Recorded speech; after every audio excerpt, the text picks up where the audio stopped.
अनिल पाटील खानापूरकर, भारतीय जनता पार्टीचा देगलूर तालुका अध्यक्ष। लोकसभा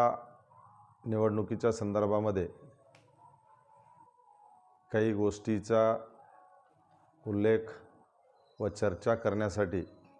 मी या ठिकाणी आपल्या पुढे आलेलो आहे। मला गेल्या 15-20 दिवसापासून भारतीय जनता पार्टीचे अधिकृत उमेदवार व विद्यमान खासदार प्रतापराव पाटील चिखलीकर साहेब यांच्या प्रचारार्थ फिरत असताना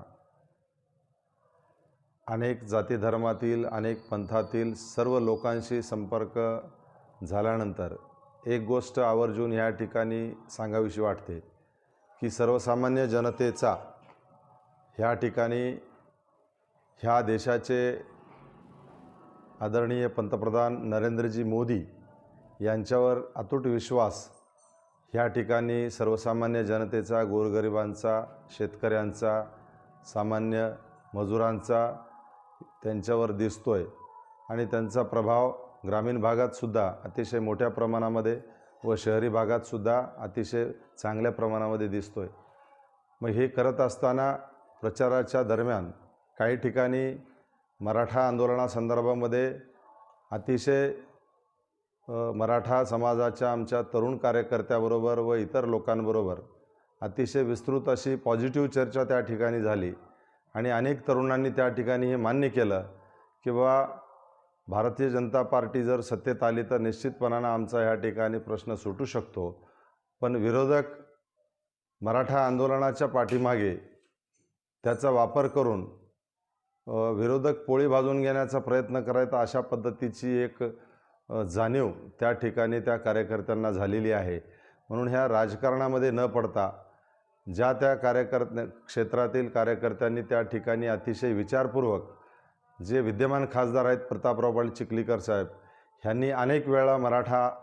आरक्षणासाठी आवाज उठवलेला आहे, मराठा आरक्षणासाठी त्यांनी हट्ट धरलेला आहे आणि निश्चितपणानं भविष्यातसुद्धा प्रतापराव पाटील चिखलीकर हे मराठा आरक्षणासाठी चांगल्या पद्धतीचं काम करू शकतात अशा पद्धतीचा विश्वास अनेक तरुणांना झाल्यामुळं अनेक तरुण मंडळी आता प्रतापराव पाटील चिखलीकर साहेबांना ह्या ठिकाणी पाठिंबा देताना दिसते। म्हणून आम्हाला असं वाटते की एकंदरीत परिस्थिती प्रतापराव पाटील चिखलीकर यांचा विजय ह्या ठिकाणी निश्चित आहे। कमीत कमी 2 लाख मताधिक्याने ते ह्या ठिकाणी विजयी होतील अशा पद्धतीचा विश्वास मी या ठिकाणी या लोकसभेच्या निवडणुकीमध्ये आणखी एक वैशिष्ट्यपूर्ण गोष्ट म्हणजे या महाराष्ट्राचे माजी मुख्यमंत्री सन्माननीय अशोकरावजी चव्हाण साहेब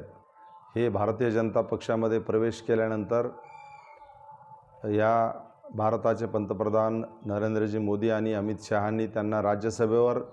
बिनविरोध निवड केली। त्यामुळं त्यांचा खूप मोठ्या प्रमाणामध्ये फायदा ह्या ठिकाणी प्रतापराव पाटील चिखलीकर यांच्या उमेदवारीला होताना दिसतोय आणि निश्चितपणानं मला खात्री आहे की या नांदेड जिल्ह्यातील जनता सन्माननीय अशोकराव चव्हाण साहेबांवर विश्वास ठेवून